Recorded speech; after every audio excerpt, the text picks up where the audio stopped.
So for question 41, we have something similar to what we were working on previously, but a little bit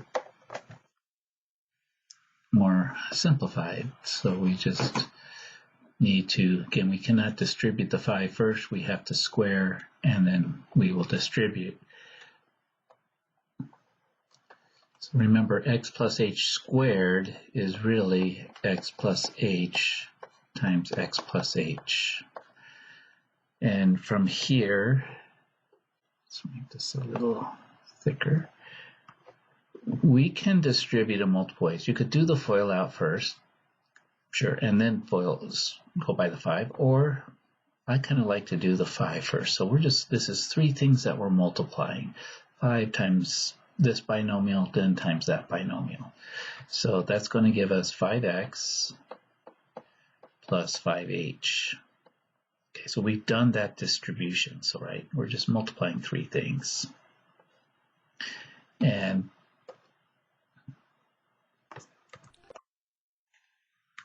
now we're going to multiply by x plus h. Okay, so we're going to take 5 times x, which gives us 5x squared, 5x times x, 5x times h plus 5xh, and then we take 5h times x, which is also a 5. Now I'm going to reorganize it. We could do 5hx or 5xh, but since I started with 5xh, let's go ahead and keep the order so that we see that those are like terms. And I think when we're done, we'll switch it back around, because usually we keep it in alphabetical order when we're working with multiple variables. Plus 5h times h gives us an h squared. Okay, so our final answer is going to be 5x squared. Combine the middle terms, which are like terms. 5, I'm going to write as hx. It should give you credit just for 5xh. That's still correct. Just standard procedure is to go with alphabetical order.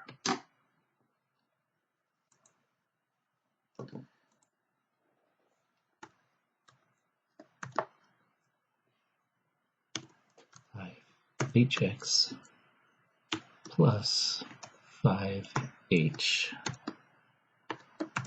squared, not cubed, squared.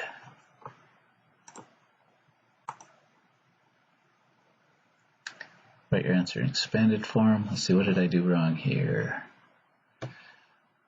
5x squared plus 5hx plus 5h squared. Syntax is okay. 5. Oh, yes, simple basic arithmetic. 5 plus 5 is 10. Okay. I just got ahead of myself. 5 plus 5 is 10. You probably were seeing it. You're going, what are you doing, little crow? Okay. Much better. Now we've got it correct. So again, just be careful. Sometimes we can become overconfident and go a little too quick, and sometimes we just need to slow down, check our answers. There we go. So that was 41. Let's take a look at 42. So we've got a word problem. Again, when I come to these types, I don't read all the stuff. Where I started, oh, here's a nice equation. So that's going to tell me most of what I need to know. Secondly, I start looking, I see a t over here. T is in seconds, so I need to know what my variables are. And then this h, what is that? That's height and feet. That makes sense, okay? So this is height.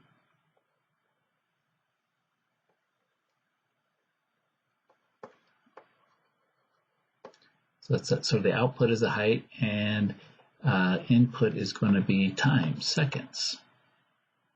Very good. And so now what's going on is a golfer with 96 feet per second. That's probably where that 96 comes from. How long it takes for the ball to hit the ground. And then this negative 16, you'll see that quite often when you have a quadratic. That's the force of gravity pulling the ball back to the ground. So it takes how many seconds for the ball to hit the ground? Well, it hits the ground when the height is back to 0. So really what we're solving for is this.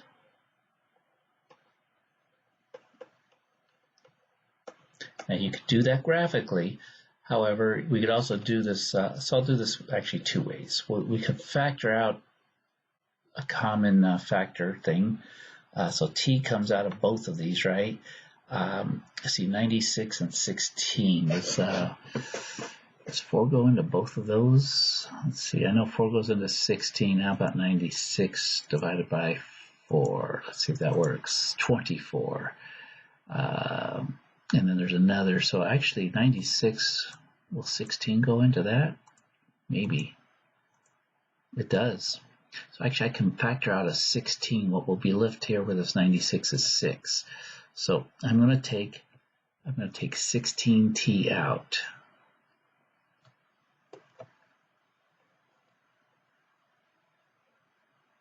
(16t) comes out.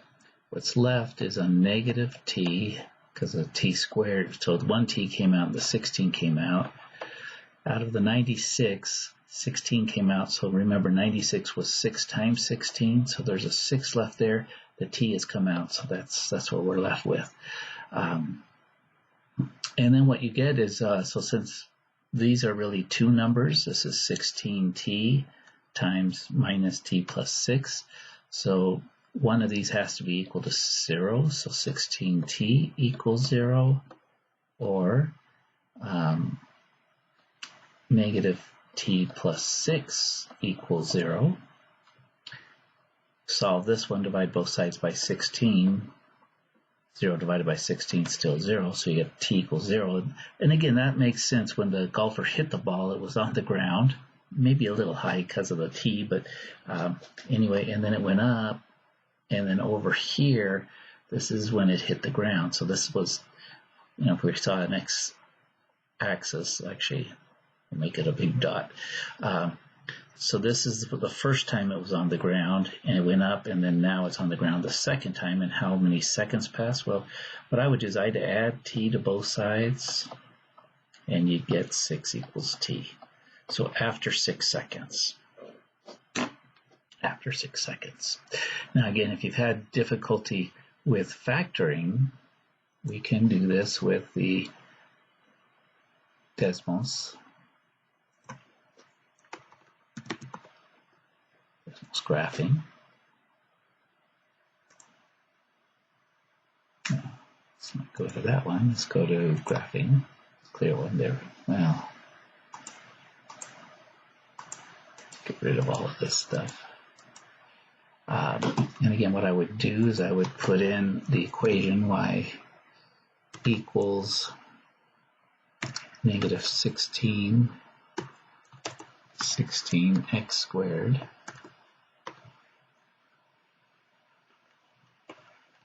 arrow over plus 96x. And we see the 2, we got the 2 there. Oh, it's got it in trig, so maybe I can fix this, I think.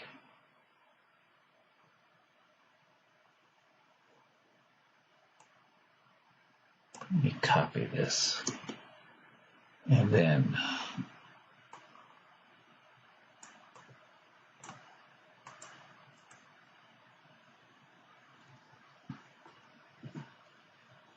let's go back to the standard Desmos. This won't happen to you in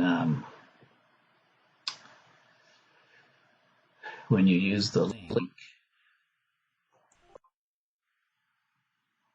website.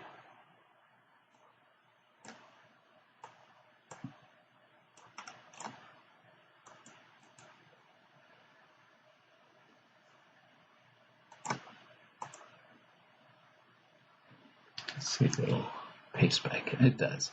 So again, 0 and 6, 6, 0. So that's a nice, easy way to see. It went up, it came down, and when it hit the ground, it was 6 seconds down the road. Okay. That's all there is to it. So if you have difficulty with the factoring, graphing always works as well.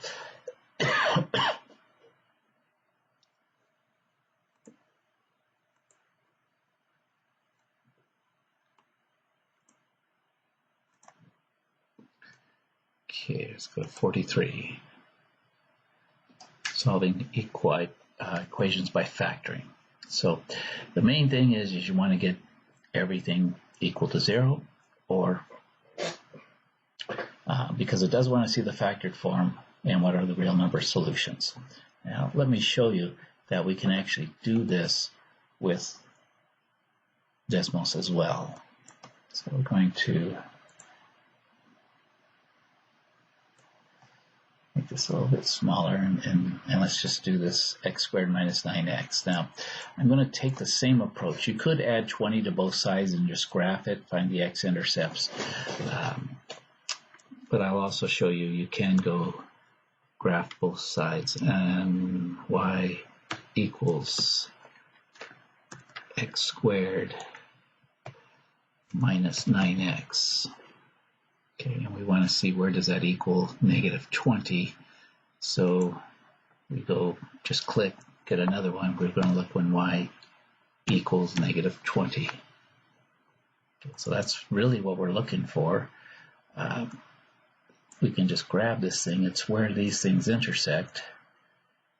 Watch, we get 4 and 5 are the two x values. So our real number solutions, what we're looking for, what x values makes this happen.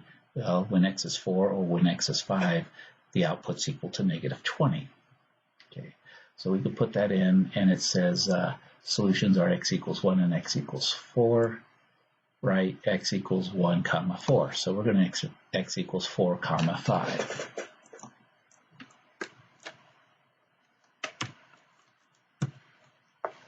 Okay, now the factored form for this, kind of we did earlier, remember what we've got is we've got x equals 4 or x equals 5. Those are both solutions. If we solve this for the zeros, so we would subtract 4 from both sides, x minus 4 equals 0.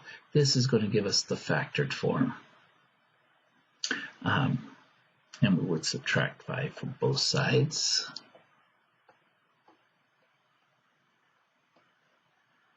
X minus 5 equals 0. And so that's what the factored form is. It's going to be these two binomials.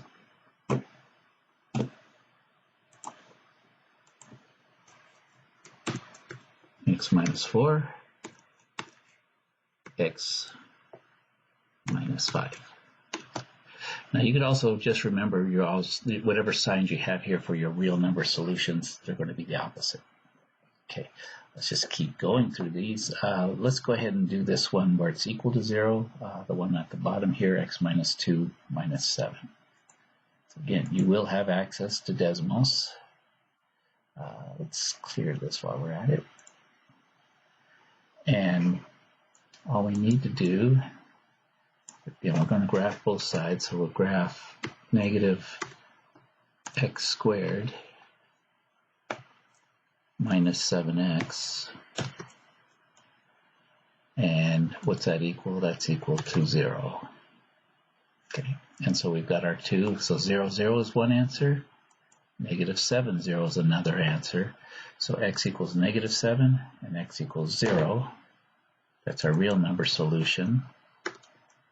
And I'll put them negative 7 comma 0. And again, we do the same thing here. This is the two solutions. What's x equals negative 7, x equals 0. So the factored form, add 7 to both sides. We get x plus 7 here, so that's one factored. And this is actually already equal to 0.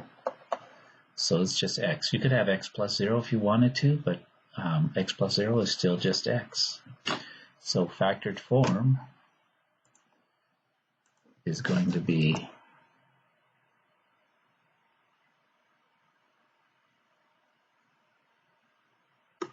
x times x plus 7. Okay. Now you could have, syntax here, this is not an equation. Okay, equals 0. That's okay. So a good thing to read these from time to time. This once equals 0. That's what we did as in factored form. Now you could have seen we factored out the negative. We could divide both sides by negative, and we're fine. Okay, so this graphing method works. And you'll see, we'll get all the right answers. So let's do this one, x squared minus 30. And again, we just keep using the same tool. And see if I can get over here. There we go. So now we got x squared. So I'm going to just edit this. I'll take off the negative. And instead of minus 7x, we've got minus 30. Here we go. And the other side is just x, so y equals x. What we want to do is find the two intersections. So there's one here at -5, -5. So when x is -5, y, the output would be -5. But -5 is one solution, and 6 is the other. So we get -5. We're looking for the x values, and 6, -5 and 6. So we'll remember that one.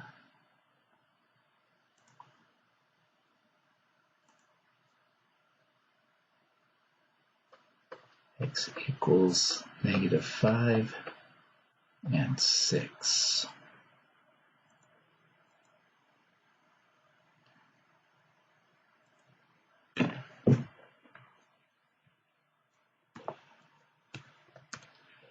And let's try this out. We're going to just use the reverse form for the factored form. So x plus 5 times x minus 6 equals 0. That's how we always get them done. Okay, so we got the two answers. When we multiply them in their factored form, they've got to be equal to 0. And again, that's the other, we would have got equal to 0. Do this last one, and then we'll check it, and we'll see we're right on track. Let's go with that. And so we get 3x squared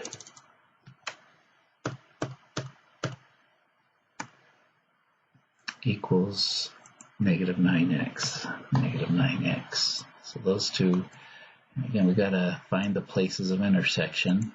So there's one here at -3, 27, and 0, 0. So again, it's the x values that we're interested in. We get x equals -3, 0. Those are our two answers, and we'll go ahead and put those in, our real answers. X equals -3, 0. And make sure I got the right, I got a comma, not a decimal.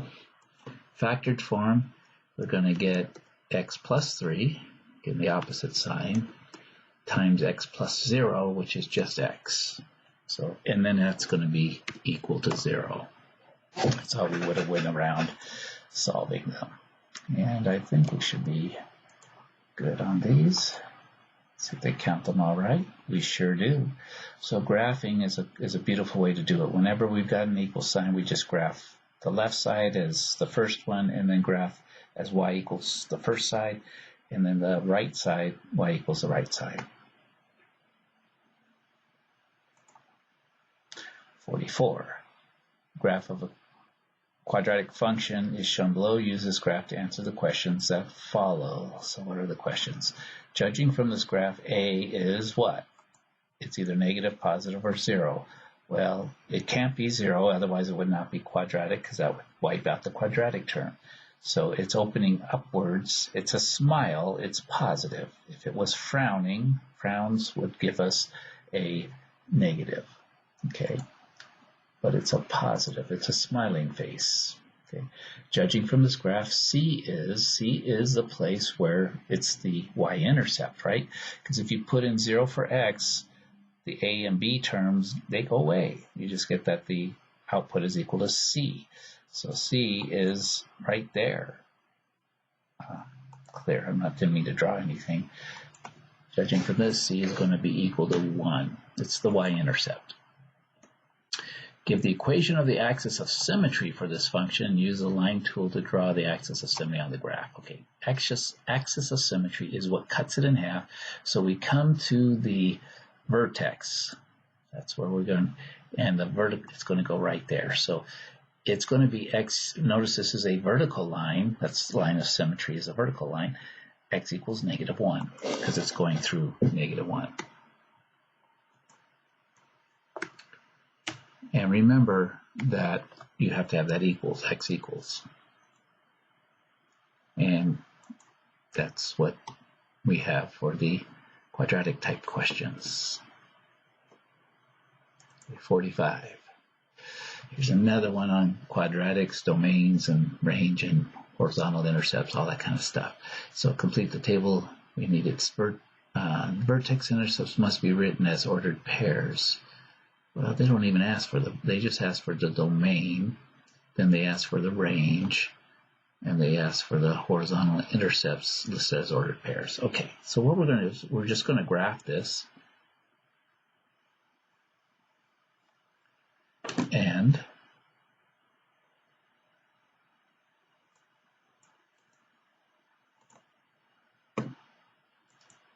we don't need two graphs, we're just going to get one.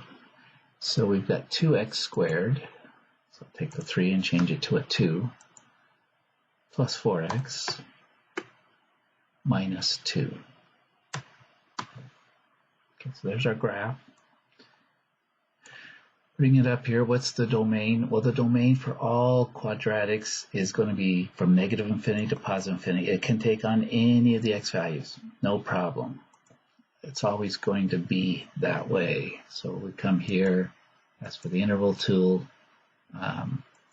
we go with that, and then we go -infinity, click there, go to +infinity. That's what you're going to remember. We can put any number into a quadratic.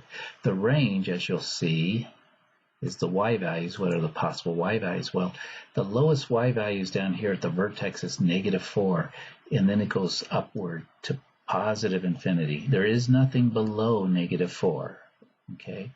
But -4 is included, so our range interval is going to be a closed bracket, square bracket at -4, and then going to +infinity. So from -4 upward gives us to +infinity. That's our range.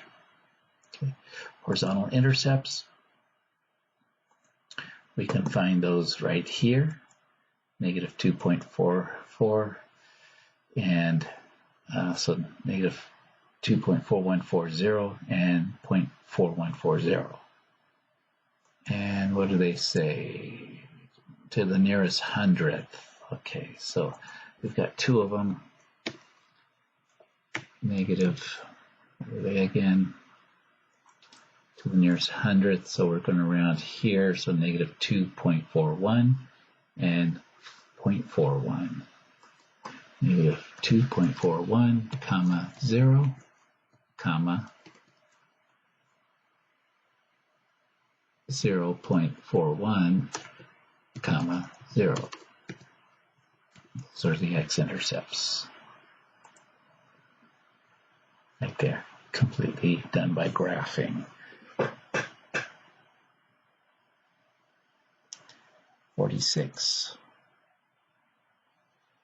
Here's another quadratic with a bunch of questions, but we could probably answer all of them by graphing it. So we look here, we've got a function, we've got its height is the output, and t, the input, is in seconds. So that's something we want to keep track of as they ask for questions.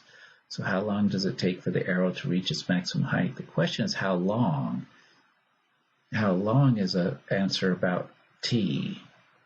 Maximum height is the output. So let's go ahead and graph this.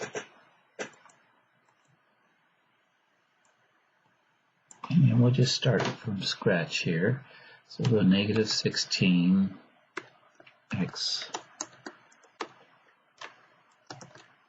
squared plus 144x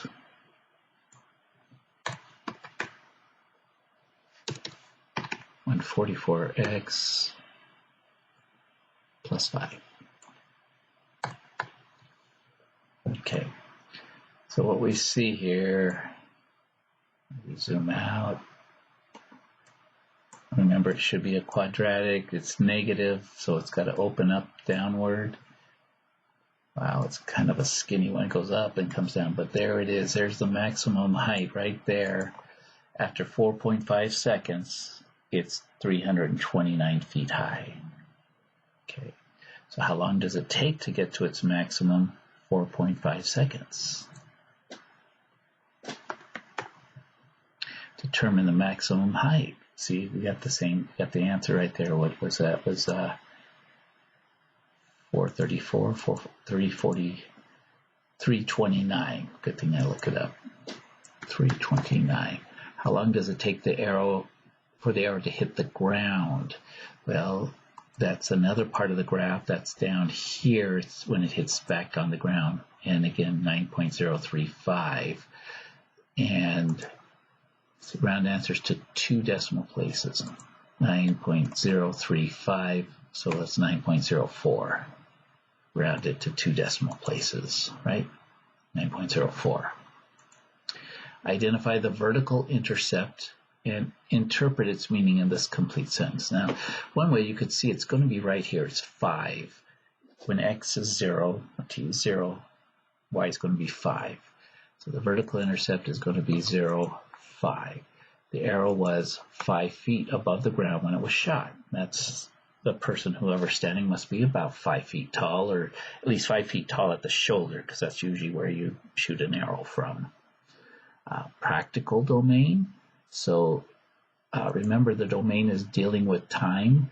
So what we said is it's from the time it was shot, 9.04 seconds later, it was back on the ground. So from when it started was at time 0, that's when it was shot, and it was in the air for 9.04. It was back on the ground, and the story's over. Practical range, it started at 5 feet, yes, and then went up to a height of 329, but then it came back down to 0 feet. So its practical range actually goes from 0 all the way to 329. Okay. See how I got that? The range, the highest was 329, and the lowest was when it landed back on the ground. It was 0 feet. It's all good. Okay, so you can see it's even long involved ones. Looking at the graph, we were able to answer so many questions. Here we go again. We've got a graph, and we need to graph it. Notice we just need 2 points and we'll be able to get it. So write the vertical intercept as an ordered pair. Write the vertex as an ordered pair. So again, let's just graph it and we will be able to get all this. Write your answers as ordered pairs. Use your graphing calculator to determine the horizontal intercepts. And it says horizontal. Use your graphing calculator. So we will use Desmos because it's the one we have at our disposal. You're welcome to use a handheld graphing calculator if you'd like. It just typically there's a little bit more learning curve, and since we aren't together, it makes it a little more difficult. So minus x squared plus 4x, and we see this is the equation we've got. Let's zoom in a little bit. So we want the vertical intercept. Vertical intercept, well, there it is at 0, 0. You could kind of see the plus c. The c would be 0. So vertical intercept is just going to be as an ordered pair 0, 0. The vertex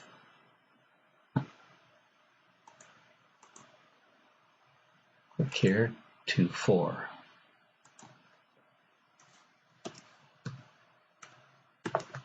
Like that, and use your graphing calculator to determine the horizontal intercepts. Well, that's remember, whenever the y-intercept's 0, the x-intercept's 0 too. So 0, 0 is one of them, and then the other one is 4, 0.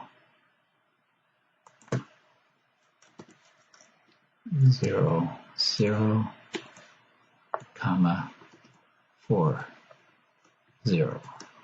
Okay, there we go with that. And now we're supposed to draw that so we can get 2 points. We'll go with 0, 0 is 1 point, and then 2,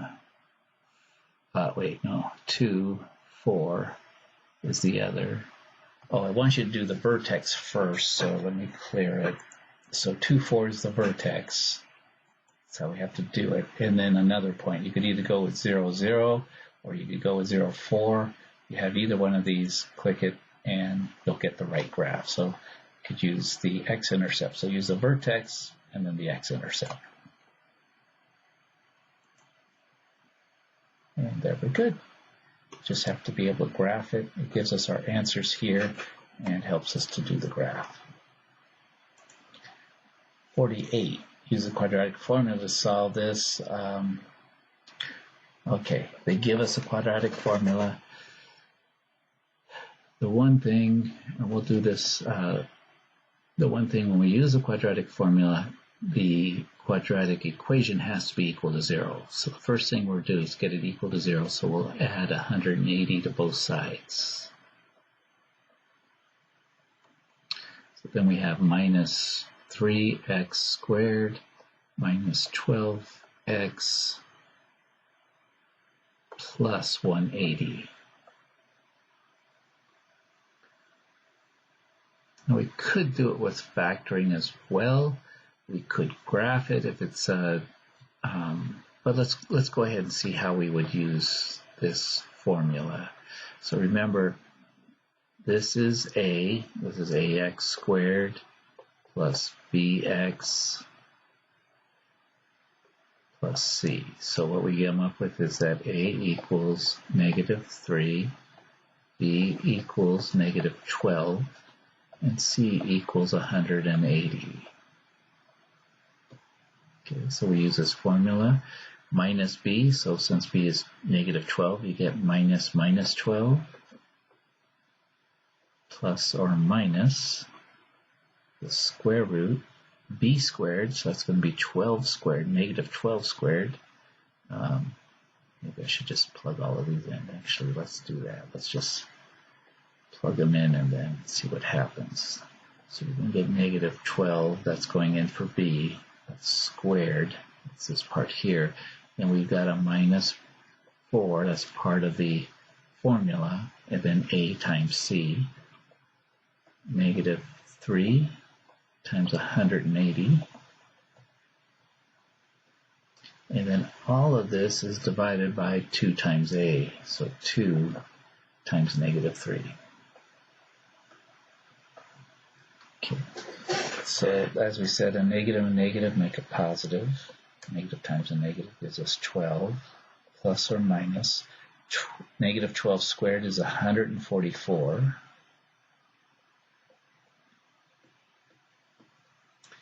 Negative times a negative is going to be positive. 4 times 3 is 12 times 180. 12 times 180.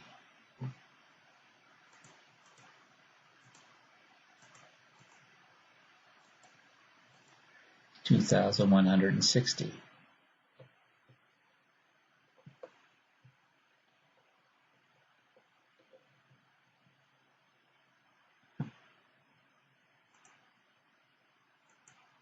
I'll probably need that again. I don't know why I shrink that down, but we'll come back to all divided by -6.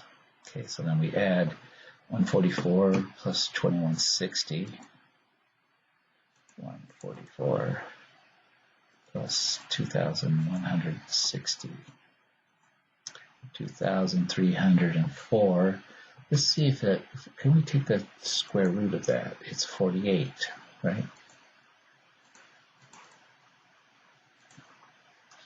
2,160 plus 144 is 23.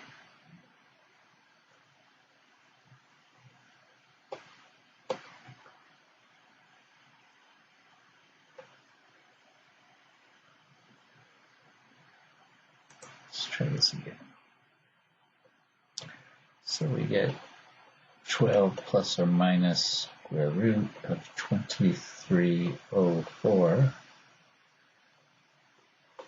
over negative 6. 2304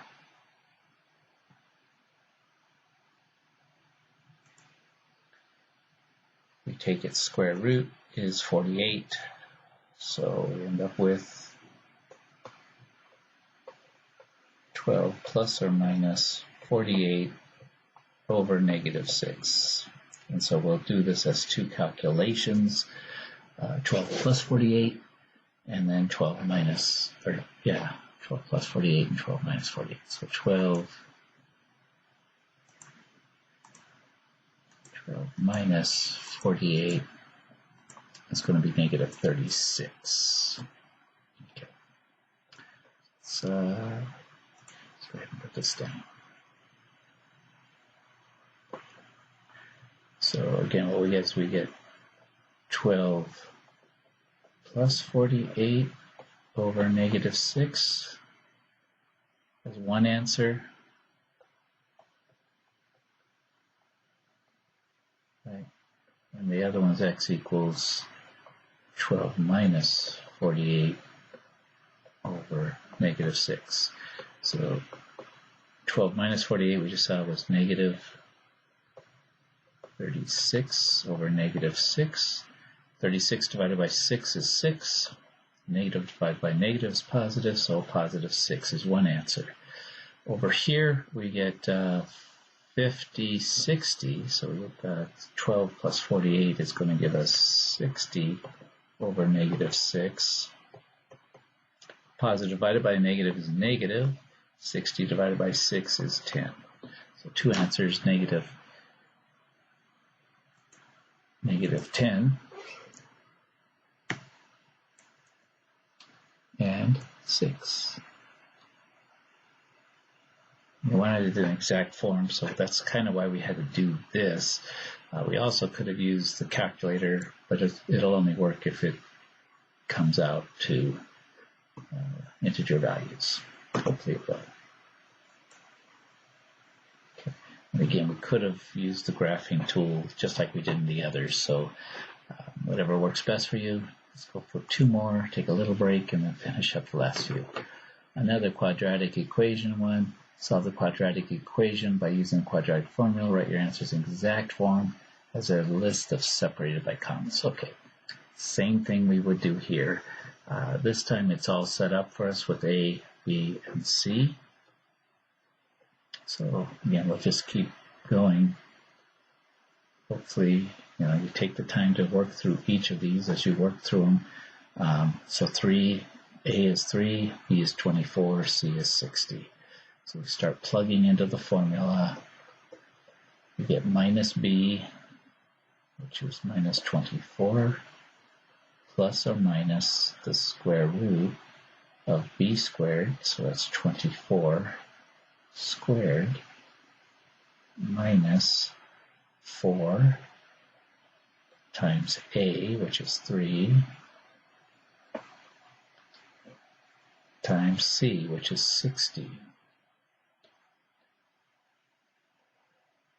Divided by 2 times A, which is 3. Okay.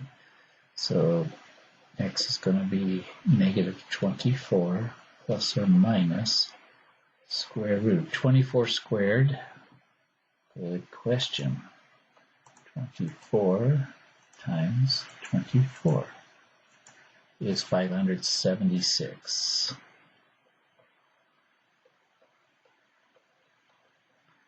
4 times 3 times 60. So then we've got, let's clear this. 4 times 3 times 60. That's 720.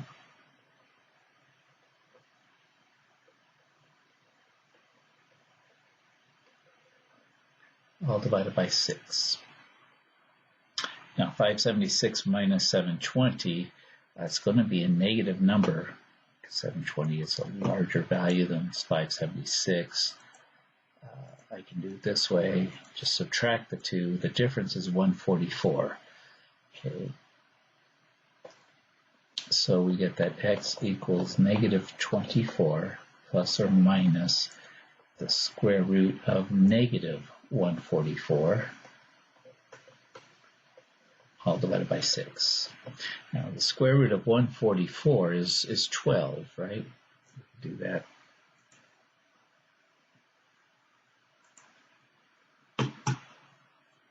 It's 12. So now we get x equals negative 24 plus or minus 12. And remember, with negative inside a square root, to do that, we will have negative 12i all over 6. We will distribute the 6 through to both of these because it's going to want our answer, I believe, in a plus bi form. But anyway, 6 goes into 24.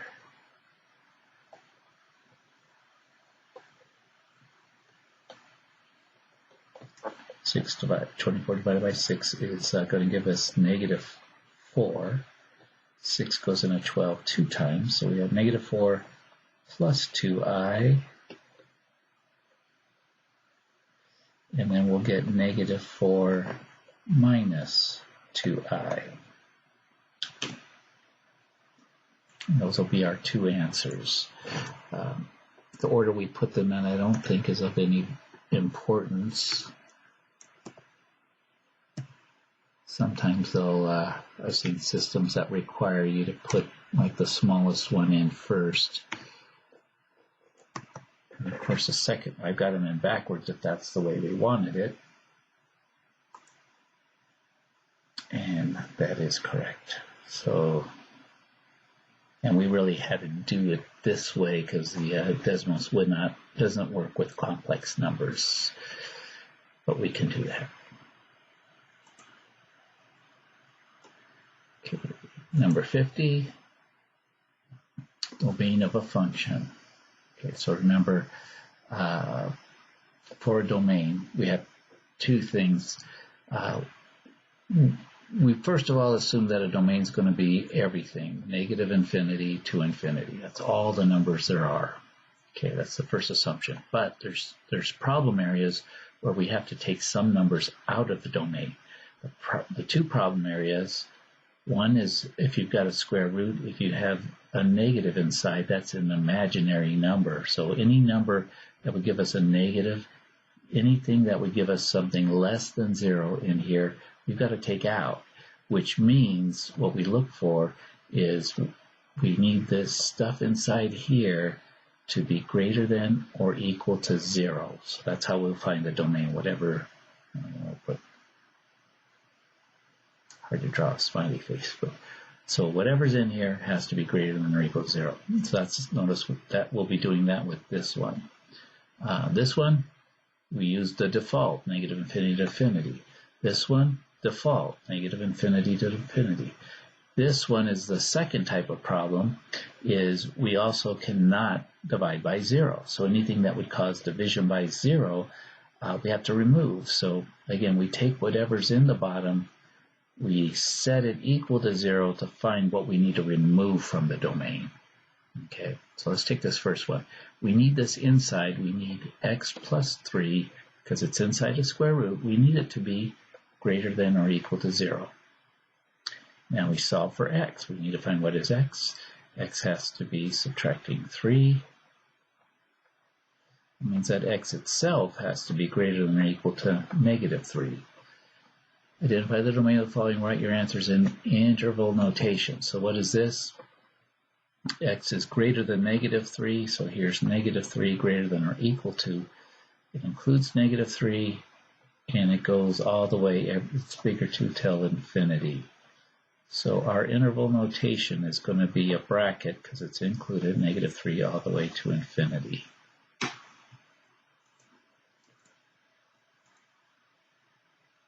So I guess we've got to type these in. Oops. So we'll go with the square bracket, negative 3 to positive infinity. and then a parentheses on that end.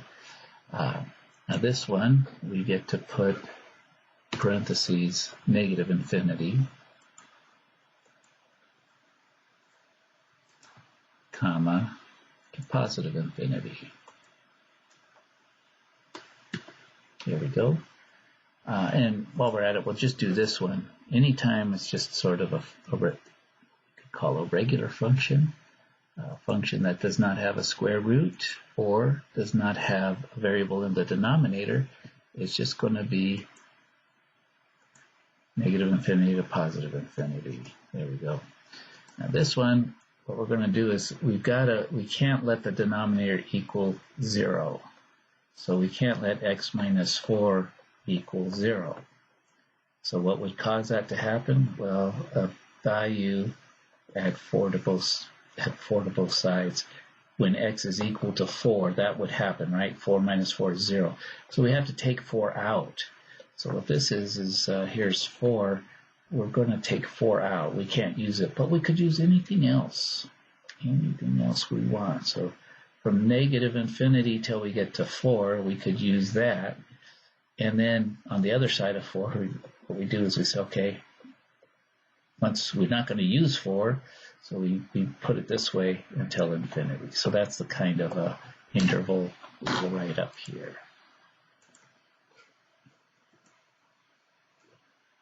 So we go from negative infinity to positive 4. We put a parentheses, and then that says we're not going to use 4. We go that, and then we say, yeah, I'm starting at 4, but not using 4. Let's see what happened. Not using 4. We can now go till positive infinity. So those are all the values we can use for x. Click it on, and we're all good. It's 50. So we'll do the last set in a separate video. Keep up the good studying. Take your notes as you go through, and you will be just fine.